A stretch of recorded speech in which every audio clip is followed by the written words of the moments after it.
following message is transmitted at the request of the Calcasieu Office of Homeland Security. There is an active hazardous materials situation in southwest Louisiana, near Westlake.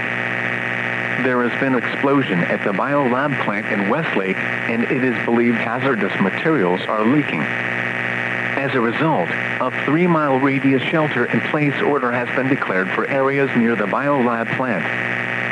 Residents within 1 mile of the plant are under a voluntary evacuation order. You may not choose to evacuate, however, it may be recommended due to the close proximity of the plant near your location. Monitor news sources or visit the Calcasieu Office of Homeland Security's website for updates.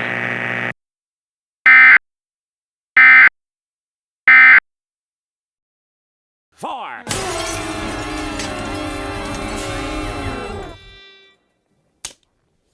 Okay, new theory. Maybe we should play so quietly no one can hear us.